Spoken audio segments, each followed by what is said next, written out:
caggal yettude Allah e julde e nelaɗo Muhammad sallallahu alayhi wa sallam en jetti jinnaɓe men tedduɓe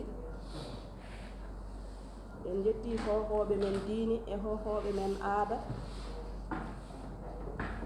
en jetti nototiɓe men ummitiɓe banggue goɗɗo taw ɓe jiidani e golle gollal men en jetti yilirde Thiatal Richard Toll e kuuɓa en gardini terɗe yilirde hooreji men ndama mo raɓɓiɗani haqqille o en jettimo en duwonimomo en ñaguinimomo juutde balɗe e moƴƴude battane o wuuro wurda e ɓesgu makko o tawe nafoore mumen e kala tergal jeeyogal e Thiatal Richard Toll wayno mawɗo men Alassane Dia mo haaɓata hay ñalawma goto wiide koye sukaɓe gontimi e mawɗo Dia Mamadou Dia e mawɗo men Adama Wat so tawi hande min cuusi ƴettude ɗo kongi amin kaala e yeeso mabɓe ko ngam fondude koye mabɓe e amen ɓe telli haaɓe famɗi ɓe mbatti min komin ɓiɗiraɓe yaadiɓe wadde min duwnimoɓe juutde balɗe e moƴƴude battane yo Allah junnu gurdam mabɓe saabu gurdam mabɓe ko nafoore en jetti terɗe foof jeeyaɗe e Thiatal Richard Toll ceernam Abou Houleye Ba ceerno Abda Feƴor Massar Diallo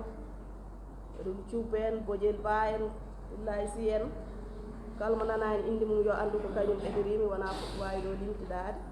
kono mi yettimon e kuuɓal saabu neware mon e newtare mon ha tengti noon emo jiidimi gollal ngal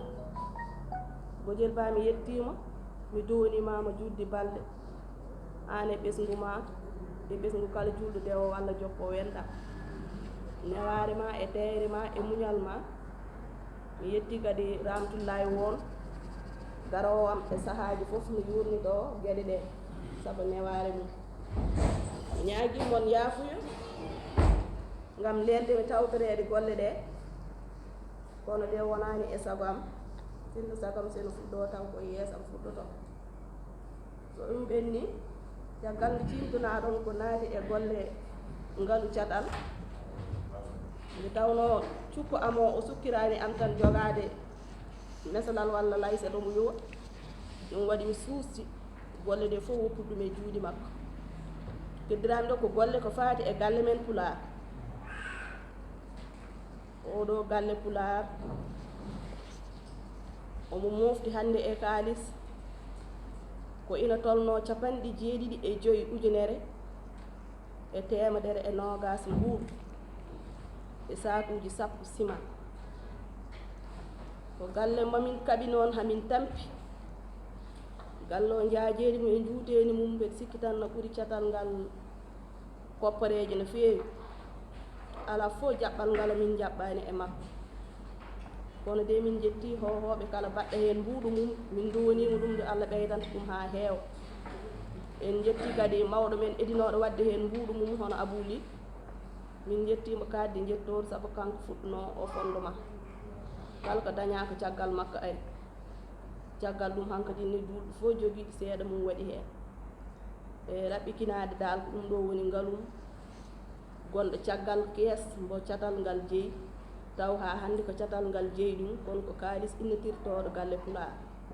75 ujunere e 120 mbuuɗu mi ñaguimon yaafuya ko feewi hen koto Allah ko ngakki hen koto am wassalamu on jarama